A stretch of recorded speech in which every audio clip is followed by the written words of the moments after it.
4 years ago, you made $41,000 and you had nothing left at the end of the month. Today, you make $68,000 and you have nothing left at the end of the month. You got the raises, you got the better title, you did the thing everyone told you to do, and the number in your savings account is the same as it was when you were broke and 24. You assumed more income would mean more money. It meant a more expensive version of being broke. Here is why earning more did not make you richer, and here is the part that does not fix itself. The mechanism has a name: lifestyle inflation. As your income rises, your spending rises to match it, and the rise feels like a series of reasonable decisions rather than a single choice you ever made. The $41,000 version of you drove a paid-off car and split a 2-bedroom apartment with a roommate. The $68,000 version of you has your own 1-bedroom and a car payment of $390 a month. Neither decision felt extravagant. Each one felt like the normal next step for someone earning what you now earn. That is the part worth slowing down on. You did not upgrade your life because you were irresponsible. You upgraded it because every individual upgrade was defensible. The apartment was closer to work. The car was more reliable. The phone was the one that did not die by 3 in the afternoon. At each step, the new expense was smaller than the raise that preceded it, so it felt affordable. And it was affordable. That was never the problem. The problem is that you measured each upgrade against your income, and your income kept rising, so every upgrade passed the test. $27,000 in additional annual income arrived over 4 years. You can account for almost none of it. It did not vanish. It converted into a standard of living you now consider baseline and would experience any reduction of as a loss.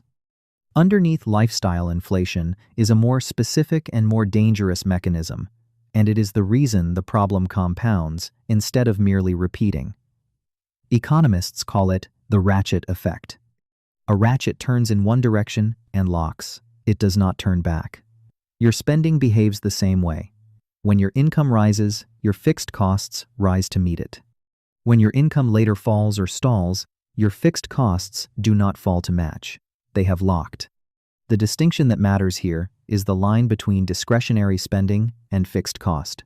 Discretionary spending is the dinner out, the weekend trip, the thing you can stop doing the moment money gets tight.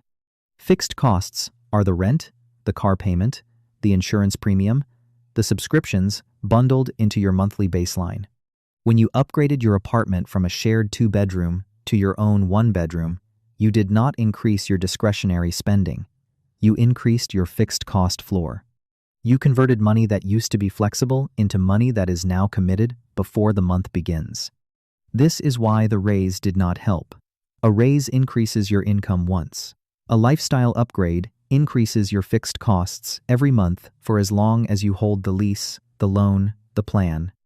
You traded a temporary increase in inflow for a permanent increase in outflow. At $68,000, your fixed costs consume a higher percentage of your take-home than they did at $41,000. Because every raise was partially converted into a new permanent obligation before it ever reached your savings account, the ratchet turned. It did not turn back. The structure that makes this nearly impossible to escape is that fixed costs do not just rise. They reset your baseline of normal, and the baseline is psychological before it is financial. Once you have lived in the 1-bedroom for 8 months, the 2-bedroom with a roommate is no longer a neutral alternative you could return to. It is a downgrade. It registers in the same part of you that registers loss, and human beings are measurably more averse to losing something they have than to never having gained it. This asymmetry has a name in behavioral economics: loss aversion. Put the number on it.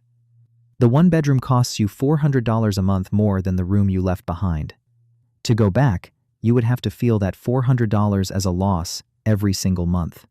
And because losing something you have registers at roughly twice the intensity of gaining something you do not, the $400 downgrade does not feel like $400. It feels like $800. That is the exchange rate the human nervous system applies to anything you already possess. It is why the apartment you could not afford to want 2 years ago is now the apartment you cannot afford to leave. This is the structural trap. Lifestyle inflation is easy on the way up because each upgrade is a gain, and gains feel good and reasonable. Reversing it is brutal on the way down because each reversal is a loss, and losses feel like failure. You ratcheted your costs up through a series of small pleasures. To ratchet them back down, you would have to absorb a series of larger pains. Almost nobody does this voluntarily. People reduce their fixed costs when they are forced to, after a job loss or a divorce or a medical event, and almost never before. So the costs stay locked. Your income rises again next year to $73,000, and a portion of that raise converts into the next upgrade, and the baseline resets one notch higher, and the amount you have at the end of the month remains approximately zero. Not because you earn too little, because the floor rises to meet the ceiling every time before you have a chance to decide otherwise. Here is what none of that prepared you for. The people you assume have solved this, the ones earning well into six figures who seem genuinely secure, did not solve it by earning enough to outrun their lifestyle. At every income level, there is a version of the same trap waiting, and it scales. The person earning $41,000 feels the squeeze through a car payment and rent. The person earning $400,000 feels the identical squeeze through a mortgage on a house at the edge of approval, 2 private school tuitions, and a second property that was supposed to generate income and instead generates expenses. The squeeze does not disappear at higher incomes. It puts on better clothes. The financial difference between the secure person and the trapped person is almost never income. It is the gap they deliberately froze. The secure person took a raise and kept their fixed costs flat, on purpose, while their income rose around the unchanged baseline. They felt the same pull toward the one bedroom and the newer car. They simply declined it and let the gap between what they earned and what they were committed to widen instead of close. The thing that makes someone wealthy is not the size of the raise. It is the refusal to let the floor rise with it. You cannot out-earn a cost structure that rises every time your income does. The math has no exit at the top. 3 things you can do this week. And the first one is structural, not motivational. The next raise you receive, route it before you ever see it. Set an automatic transfer equal to the full after-tax amount of the increase into a separate account on the day it starts. You never adjusted your spending to a number you never saw arrive. This is the only reliable way to break the ratchet, because it removes the upgrade decision before loss aversion can guard it. List your fixed costs in one column and your discretionary costs in another. The fixed column is the one that locked. That is the number to attack, and it is the harder one, which is exactly why it is the one that matters. Before your next lifestyle upgrade, calculate its annual cost, not its monthly cost. A $90 monthly increase is $1,080 a year, every year, for as long as you hold it. Hold the upgrade against that number, not the small one. 4 years ago, you had nothing left. At the end of the month, you earned $27,000 more and arrived at exactly the same place.